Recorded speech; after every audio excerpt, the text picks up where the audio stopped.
Today's program is brought to you by OTCStockShark.com. For the latest and greatest OTC and Pink Sheets information, sign up for your account at OTCStockShark.com. Thank you for tuning in to TBC Today. I'm Brandon Vincent. And I'm Angelina Soriano. In today's green news, if you thought cloning was a big deal, you might want to sit down before you hear this. We've gone so far in trying to create life that scientists have actually been able to create life from technology alone, calling this the first self-replicating species we've had on the planet whose parents is actually a computer. Scientists have developed a completely synthetic cell fully capable of reproducing. Yes, that's right, life born from a computer. According to J. Craig Venter Institute, eukaryotic yeast was a critical player in the process to create a synthetic bacteria, M. mycoides. The yeast filled the gaps in the broken genome sequence of M. mycoides, creating a new species. Scientists watermarked their new creation so it wouldn't be mistaken for a natural species. The synthetic genome was then transplanted into another type of bacteria, Mycoplasma capicolum, where the synthetic genome started producing new proteins. As the cell replicated themselves, cells were produced solely of the synthesized genome, and voila, the scientists had a bacteria created completely from synthesized DNA. The Institute highlights that the potential for this technology is enormous. It is, after all, life completely designed by lab scientists. Engineers at the Research Institute are looking into engineering algae designed to trap carbon dioxide and change it to biofuel, and are dreaming up other applications from environmental cleanup to energy production. In U.S. news, a New Jersey man has pleaded guilty to defrauding clients out of $10.2 million after being accused of running a scam on Craigslist and other websites, joining a colleague who pleaded guilty 2 weeks ago.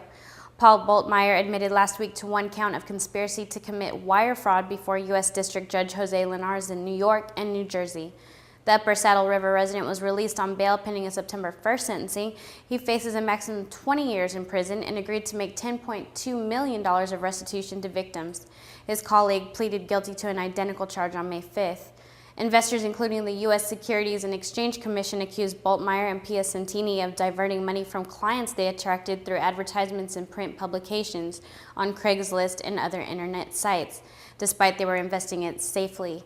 According to investigators, the men diverted money from clients of their Sherborne Capital Management and Sherborne Financial to their payroll services company, Ameripay, and diverted money from Ameripay clients to cover other obligations.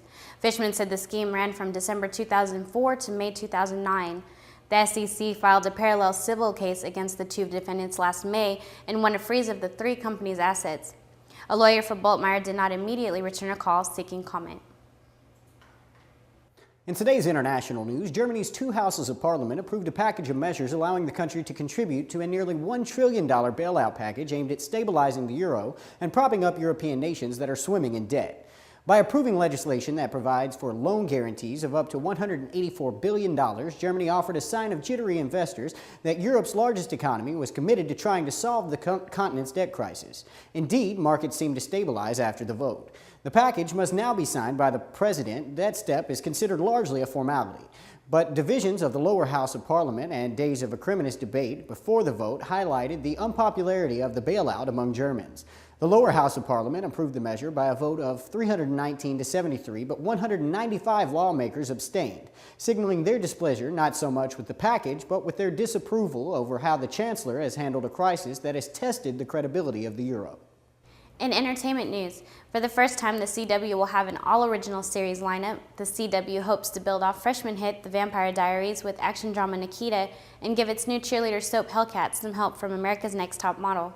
During the CW's upfront presentation to advertisers at Madison Square Garden, executives emphasized the network's online-savvy young demos, noting that it has more Twitter followers than any other broadcaster.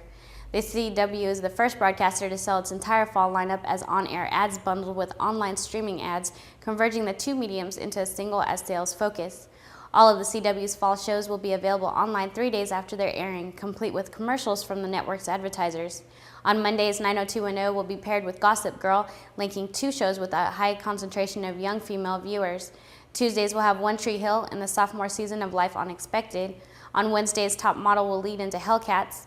Thursdays has Vampire into Nikita, and on Fridays, the 10th and final season of Smallville will be joined by Supernatural, a duo that performed well together on the network previously.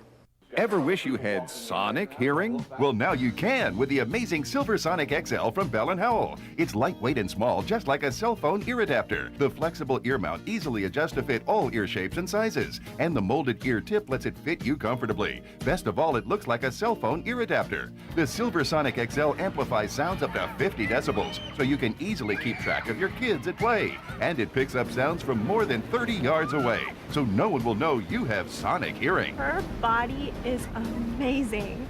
I wish I could look like that. The Bell & Howell Silver Sonic XL is yours for only $19.95. But wait, when you call, ask about our deluxe model upgrade that's fully rechargeable and comes with its own charger. Get Silver Sonic XL now and start hearing things you've never heard before. Call now. To order your Silver Sonic XL, call 1-800-230-7100 or send $19.95 plus shipping to the address on your screen. But for quicker service, call 1-800-230-7100. In today's tech news, Apple this morning announced that CEO Steve Jobs will be emceeing the company's annual Worldwide Developers Conference keynote on June the 7th in San Francisco. Continuing his trend of doing one-to-one email marketing for his $43 billion company, Jobs himself helped tout the conference with a personal email to a customer over the weekend. The Developers Conference attracts greater than usual attention because for the past 2 years, Apple has used the venue to announce the latest version of its iPhone. Gizmodo may have spoiled the surprise this year by leaking what has been confirmed by Apple Legal as a prototype of the 4th generation iPhone. However, in an email exchange with a customer over the weekend, Jobs said the event would still pack a punch. As usual, the keynote address will be held in Moscone West Conference Center to kick off the 5-day WWDC conference, which includes hands-on sessions for software developers to become familiar with the iPhone OS and Mac OS X. In addition to the new iPhone hardware, Apple is expected to give further details on its next-generation mobile operating system, iPhone OS 4. The company in March previewed the iPhone OS 4, which includes support for multitasking and the ability to group apps in folders, among other features. In health news, an experimental new breast cancer drug made from sea sponges helped in a range of cancers from breast cancer to sarcoma. 3 studies show the drug azathioprine was effective and tolerated in patients with breast cancer, colon cancer, and urinary cancer, according to data released by the American Society of Clinical Oncology. Sarcomas are cancers that grow from muscle or bone. A 4th study of patients with advanced breast cancer will be detailed in a late-breaker session at ASCO's annual meeting in June. The drug is not yet approved, but Eisai has filed with relevant agencies in Japan, the United States, and Europe. Researchers at Aichi's Cancer Center in Japan and several other Japanese sites tested eribulin in 81 breast cancer patients whose cancer had come back despite several rounds of chemotherapy. They said 21% of the patients had some response to the drug and side effects were common. 95% had low blood counts. Nonetheless, they said the drug was effective and tolerable. Researchers at the European Organization for Research and Treatment of Cancer tested eribulin in several types of advanced soft tissue sarcoma and found varying responses that said it deserved further study.